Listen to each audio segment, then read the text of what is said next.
Hello friends, welcome to In the Studio episode 108.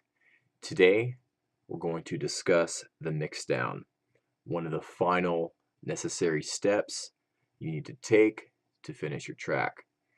So I'm going to give you some pointers on how you can improve your mix, some things that you should consider while you're mixing your track down. I'm going to touch on using reference tracks. And I have one of my own productions here that I'm going to use as an example. So I'm also going to maybe talk about a few mixing scenarios and how I've approached them that came up in this particular mixdown.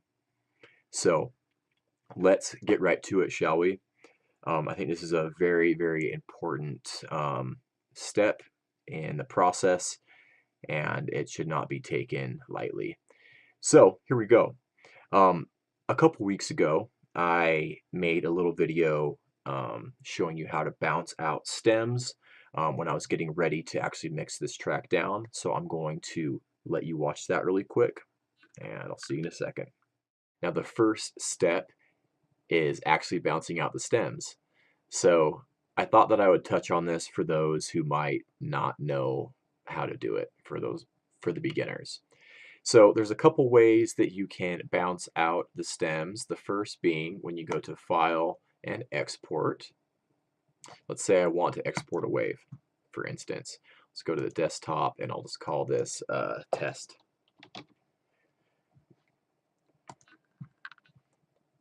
What you can do, there's an option down here under miscellaneous. You can go split mixer tracks, and that's going to render out each individual mixer insert.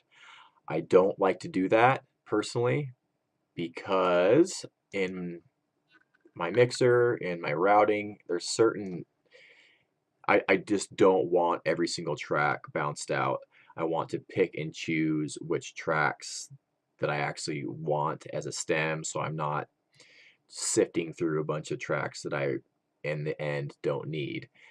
And so for instance, like I have this clap 1 and clap 2, they're both being routed to this clap group, and I want to keep all this processing here, and so I just want to pick and choose which tracks to actually bounce. So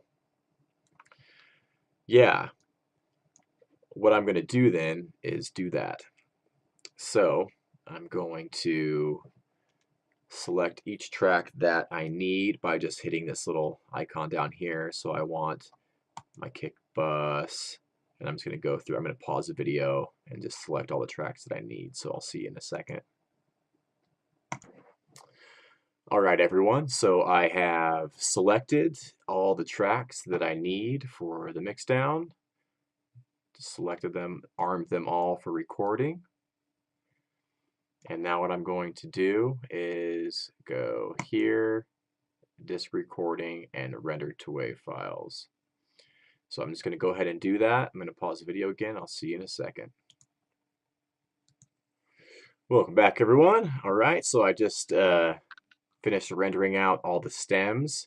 So when you do it that way, they're all going to show up in the playlist here like this.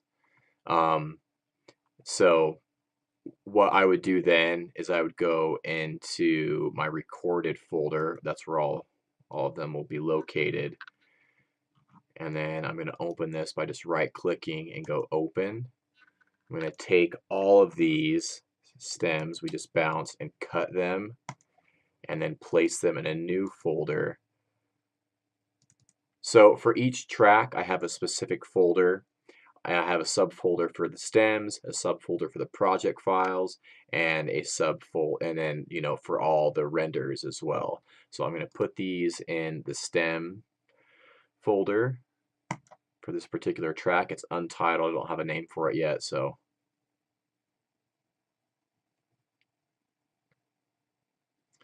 just to keep things nice and organized.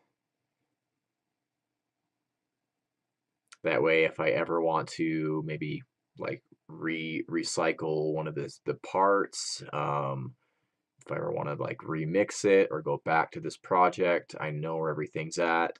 I do it the same way for every track, and it just is a lifesaver for going back and working on older projects. I'm just going to go ahead and move those over.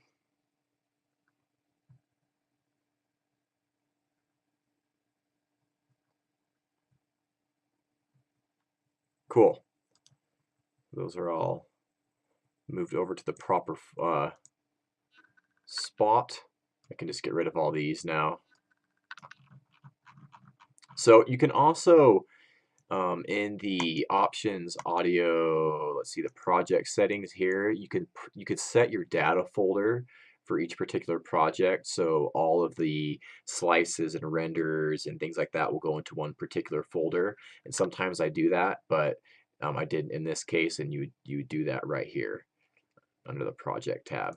So what I'm going to do is I'm going to pull all of those stems into a brand new project, and I'm going to kind of rebuild the track, just labeling things, putting things in the right place in the mixer, and actually getting ready for the actual mix down. All right, everyone. So before we dive into this mix down, I'm going to give you a little A/B comparison before the mix down and after. So here we go.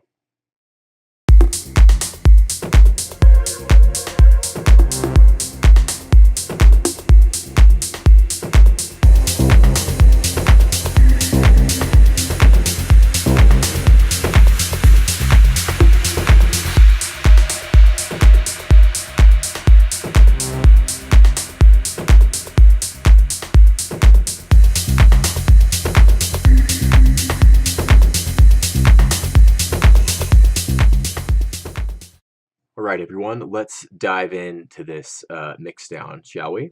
So let's start with the all-important kick. The kick drum is usually the loudest element in a dance record. So what I generally do when I'm mixing a track down is I'll set everything to zero everything out, start with the kick. I'll usually set it around -10, -12. That's not a steadfast rule, but usually somewhere in that ballpark, and then I'll mix everything to the kick, because the kick is the constant, heartbeat of the track.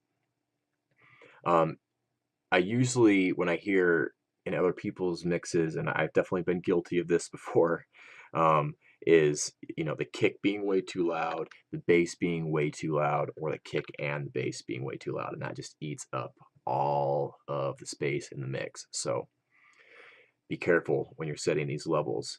But yeah, I'll usually set the kick first, and then I'll set the sub bass next, and I'll usually have that somewhere between -3 and -10 dB below the kick, depending on the track. And again, you want to use your ears for this. These are just general tips. And then I'll usually go ahead and set the high-end drums, the hi-hats and whatnot, and that kind of makes everything else, fall into place a little bit easier.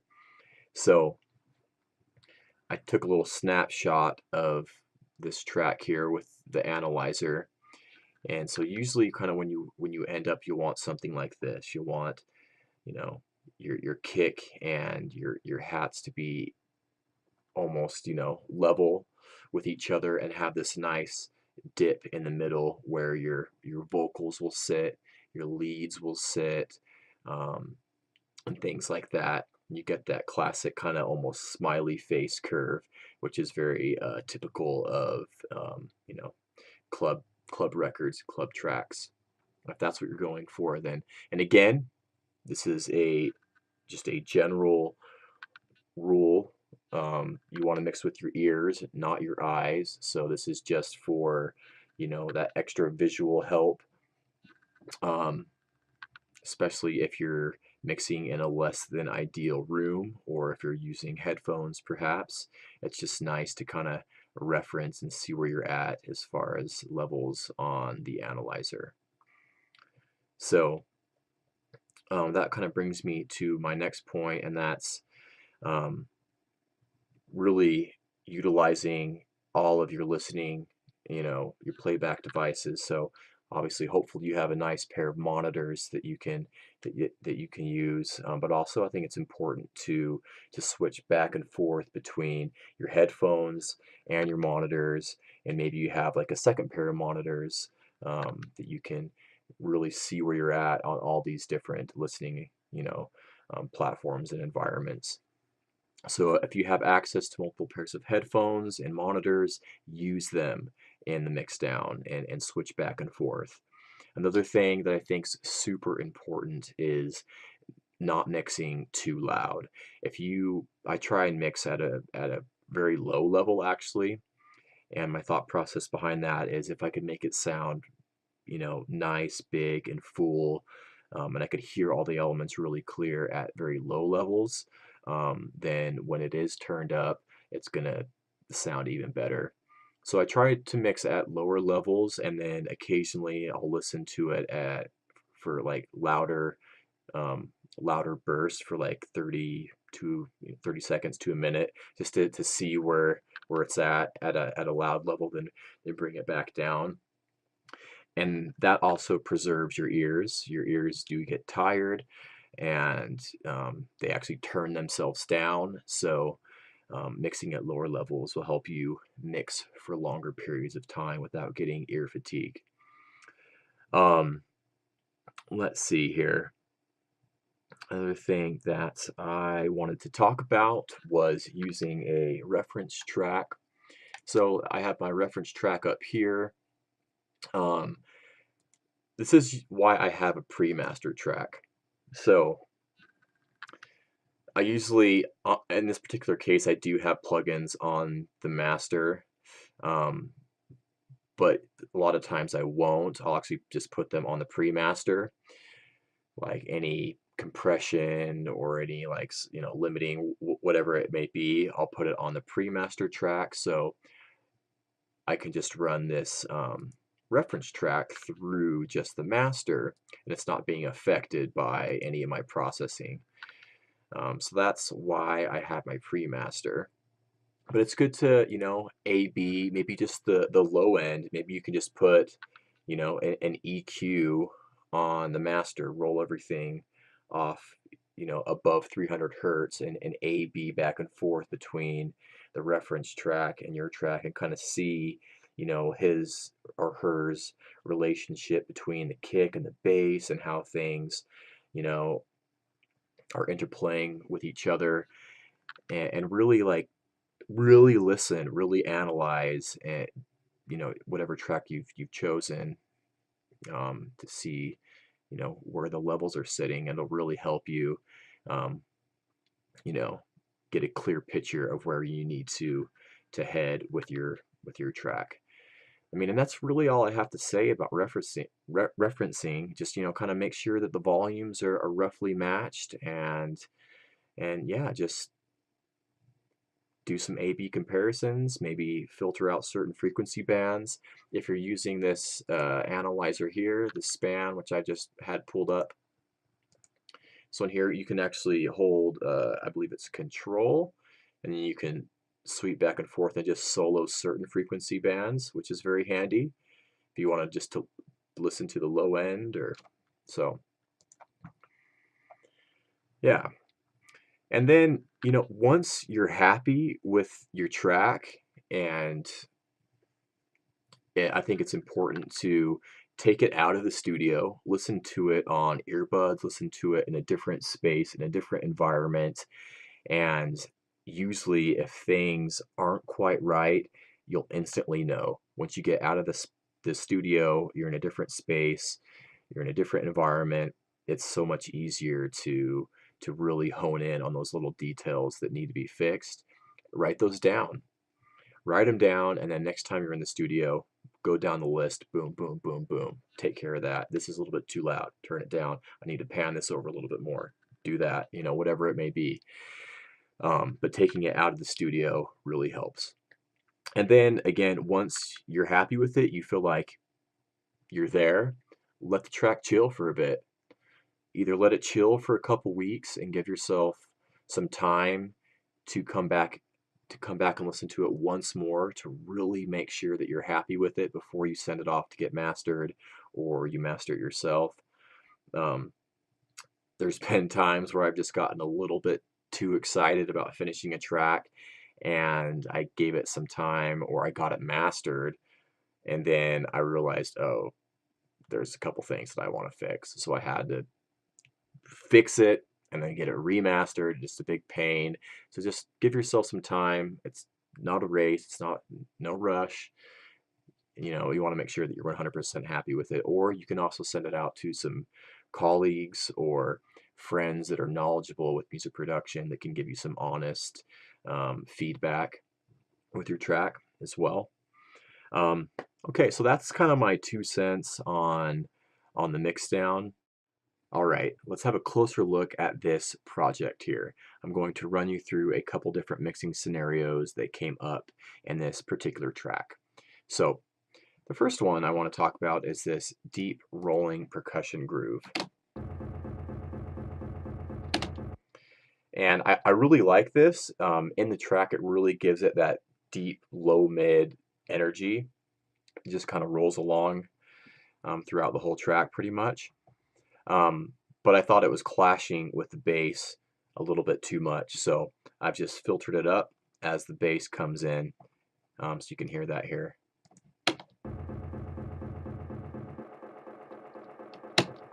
You know, you got to make sacrifices. Everything can't be full on. You got to, you know, make things play nice with each other, and that was, I think, a perfect example of that. You can see some automation here. This little snare loop I just thought needed a little extra panning. That's all that is. Over 16 bars. Down here, there's something I wanted to mention really quick. So I have this main arpeggio that's running through this section here, and I thought it needed a little extra drive leading into the drop. So I have a auxiliary track with a distortion plugin on it. It's this little guy here, and I've just automated the volume up during that 8-bar section right before everything kicks back in, and then it drops back down.